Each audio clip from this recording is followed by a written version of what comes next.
de la mort. J'ai la conscience tellement tranquille. Papa, je t'en supplie, prie. Songe que, si je meurs, c'est pour mon bien.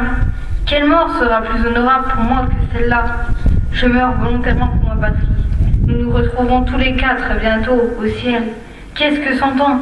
Maman, rappelle-toi. Et ces vengeurs auront de nouveaux défenseurs qui, après leur mort, auront des successeurs. Adieu, la mort m'appelle. Je ne veux ni bandeau, ni être attaché. Je vous embrasse tous. C'est dur quand même de mourir. 1000 baisers, vive la France. Un condamné à mort de 16 ans. Expéditeur Henri Fertet au ciel près de Dieu. Excusez les fautes d'orthographe, pas le temps de relire. Le général Eisenhower estimera que la résistance a joué un rôle décisif dans la libération en évaluant son action à celle de 15 divisions.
L'armée B, bientôt première armée, débarquée à Fréjus le 15 août, prend la Provence avant de remonter la vallée du Rhône et d'atteindre la Franche-Comté.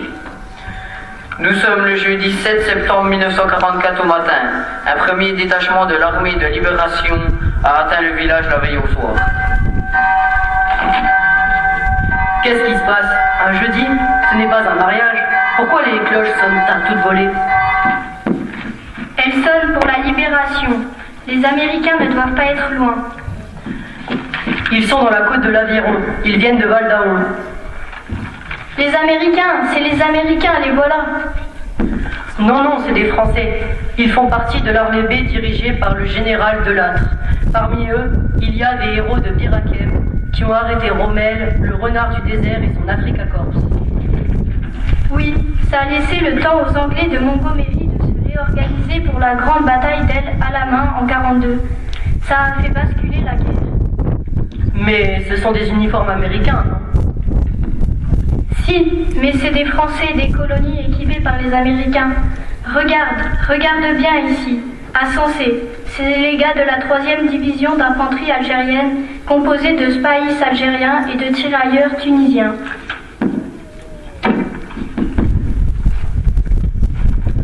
Ah, voilà Maurice Noireau, le maire, et monsieur le curé, l'abbé du bail, qui vont saluer l'officier de tête. Ils doivent être sacrément soulagés. Diriger le village pendant l'occupation, ce n'a pas été simple. 4 années de privation depuis 40.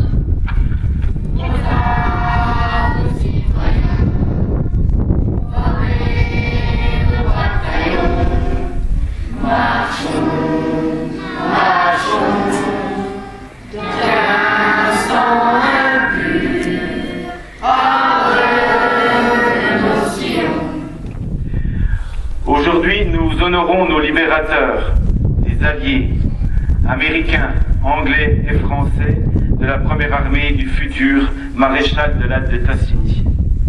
Quelle joie, quelle fierté pour les Sancéens de 1944 de voir le village libéré par des Français de métropole, mais aussi des Français d'Afrique du Nord et d'Afrique subsaharienne. Ils appartenaient à la 3e division d'infanterie algérienne. Dans les 2 hôpitaux de campagne, l'un un peu plus haut sur la rue Montravert et l'autre au collège Sainte-Jeanne-Antide près de notre église, des hommes ont perdu la vie pour notre liberté. Ils s'appelaient Jean-Pierre Cerf, Mohamed Boudjama Ben Amar Benad, Robert Huet, Ahmed Ben Khalifa Ben Segaler et Marcel Sigaud. Ne les oublions pas. Ces hommes de la première armée française, par leur courage, leur sacrifice, ont permis à des chefs d'exception de libérer le pays et de rendre la France à sa place.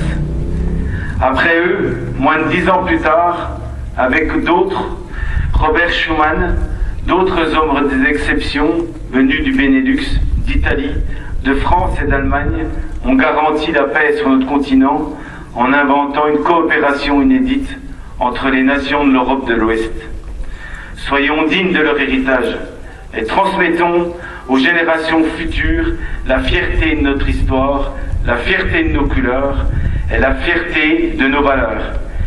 Vive Sensé, vive la République et vive la France.